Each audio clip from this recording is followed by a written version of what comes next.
गिबियाव नोंथांमोनखौ जोंनि एसएमएक्सआर इउटुब चेनेलाव बरायना लाग्रोबाय। लोगोफोर, नोंथांमोननो एसएमएक्सआर इउटुब चेनेलनि गेजेरजों भिडिअ लाबोया एसे गोबाव जाबायमोन। दिनै नैबे भिडिअनि गेजेरजों ब्लग हिसाबै जेएसपि जावनायखौ खोन्थानो थाखाय लाबोनाय जादों। एक्चुअली नैबे जेएसपिजों मोनसे दलहायाव फुख्रि जावहोनाय जादों। दा बे फुख्रिखौ जावहोनाय समाव नैबे भिडिअखौ शुट खालामनाय जादों। नोंथाङा इन्टारेस्टेडबा नायलांबानो जाबाय। नोंथांमोननिसिम आं बेखौनो खावलायनाय जायो, नोंथांमोनहा नैबे फुख्रि जावहोनायनि उनाव मा ना दोनोब्ला नोंथांमोनहा गाहामसिन जायो होननानै सानो।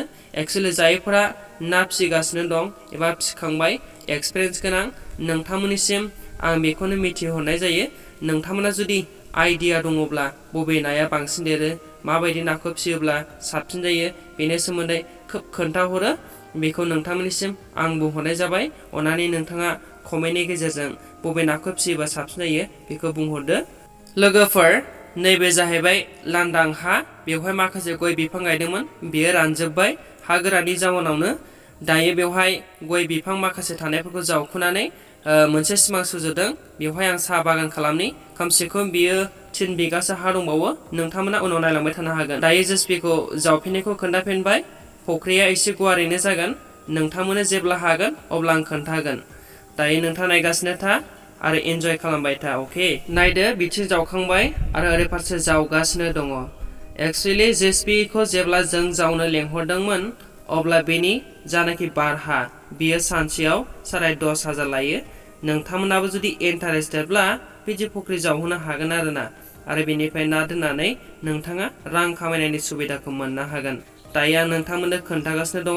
एक्चुअली नैबेहाय एसे गोथौ बुरहोनाय जादों। दा जेएसपिनि हाथायानो लोमजोबदों। दा जेसेबांनाखि गोथौ बुरो एसेबांनो नाया साबसिनै थानो सुबिदासिन मोनो। आरो जों मानसि जायफ्राहाय ना बोखांग्रा एबा सिखाव टाइपनि, बिथांमोना नाखौ बोखांनायाव गोरलैयैनो मोननाय जाया। मानोना गोथौआव नाया हाबसोनानै थायो नालाय, स' बेनिखायनो गोथौबो जावनो नांगौ आरो दैयाबो जाहाथे मोजां जेनो हायो। दा एक्चुअली आङो जावखांहोजोब्बाय।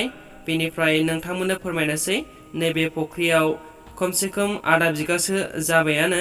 दा नोंथांमोननो सिगाङाव खोन्थानाय जाबाय। आरो लोगोफोर, माखासे जेएसपि जावनायनि सम एबा टाइमा बारा जानायलाय नैबे जेसिबिखौ जोंनि दुब्लि बारियाव लाबोनानै मोनसे माथावरि दंमोन, बे माथावरिखौ जावखुफैनाय जायो।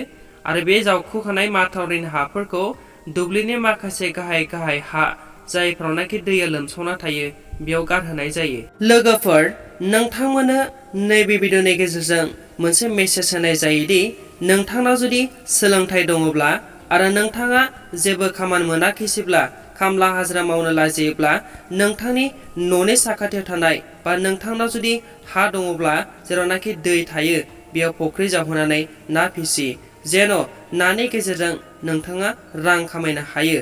आरो नैबे फुख्रि जावहोनाया जोंनि समाजखौ डेभेलप खालामनायाव मदद खालामो, जेराव बयबो रां खामायनायनि मोन्थायखौ मोननो हायो। Thank you.